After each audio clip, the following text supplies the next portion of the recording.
The United States has also worked hard to realize India's potential as a global partner. We have put in place a wide-ranging comprehensive partnership. We welcomed Indonesia's vigorous participation in the region's multilateral forums, including hosting APEC, promoting ASEAN unity.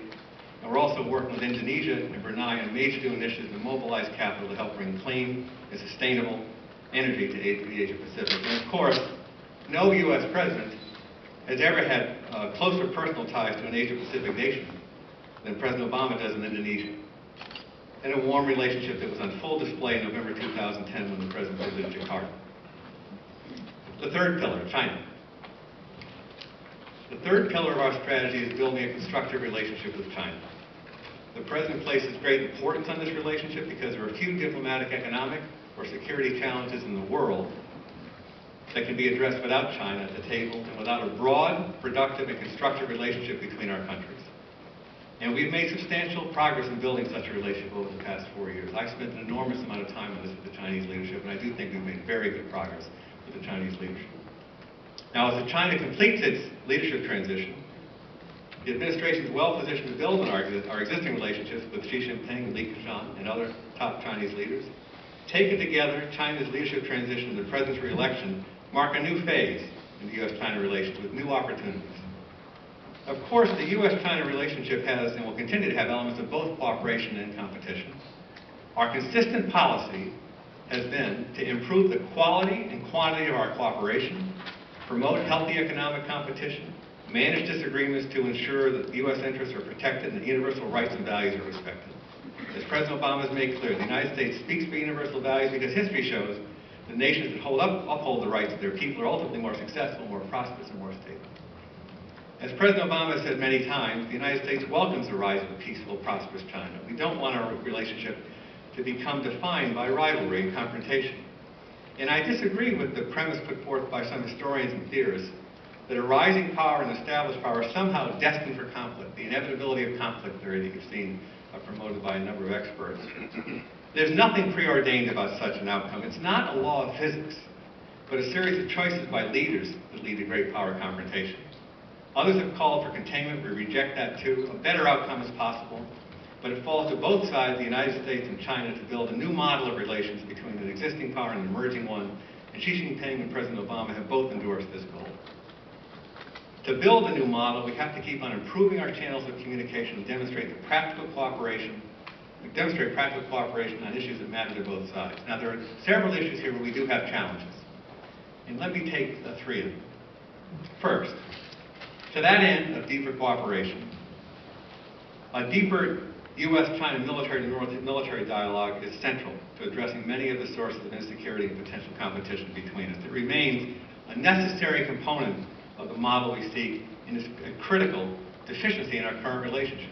The military-to-military relationship between the United States and China just lags behind the economic and political and diplomatic relationship that we have, and it needs to be corrected.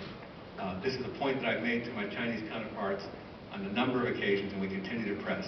You can't have a comprehensive, positive relationship and not have the kind of military-to-military kind of deep dialogue that's necessary. The Chinese military is modernizing its capabilities and expanding its presence in Asia, drawing our forces closer into contact. And of course, this raises the risk that an accident or a miscalculation could destabilize the broader relationship. We need an open and reliable channel to address perceptions and tensions about our respective activities in the short term and about our long-term presence and posture in the Western Pacific. It's also critical that we strengthen the underpinnings of our extensive economic relationship, which is marked by increasing interdependence. We've been clear with Beijing that as China takes a seat at a growing number of international tables, it needs to assume responsibilities commensurate with economic clout and national capabilities. As we engage with China's new leaders, the United States will encourage them to move forward with the reforms outlined in the country's 12th Fifth-Year Plan, including efforts to shift the country away from dependence on exports towards a more balanced and sustainable consumer-oriented growth model. The United States will urge further opening of the Chinese market and leveling of that playing field, and the United States will seek to work together with China to promote international financial stability through the G20 and to address global challenges such as climate change and energy security. Now, an issue here that needs, I think, additional and intensive attention is cybersecurity. This has been a growing challenge to our economic relationship with China. Economies as large as the United States and China have a tremendous shared stake in ensuring that the internet remains open, interoperable, secure, reliable, and stable. Both countries face risk when it comes to protecting personal data and communications, financial transactions, critical infrastructure, or the intellectual property and trade secrets that are so vital to innovation and economic growth. It is in this last category that our concerns have moved to the forefront of our agenda with China. I'm not talking about ordinary cybercrime or hacking, and this is not solely a national security concern or a concern of the U.S. government. Increasingly, U.S. businesses are speaking out about their serious concerns about sophisticated, targeted theft of confidential business information and proprietary technologies through cyber intrusions emanating from China at a very large scale. The international community cannot afford to tolerate such activities from any country. And as the President said in the State of the Union, we'll take actions to protect our economy against cyber threats. From the President on down, this has become a key point of concern and discussion with the Chinese at all levels of our governments, and it will continue to be. The United States will do all it must do to protect our national networks, our critical infrastructure, our valuable public and private sector property.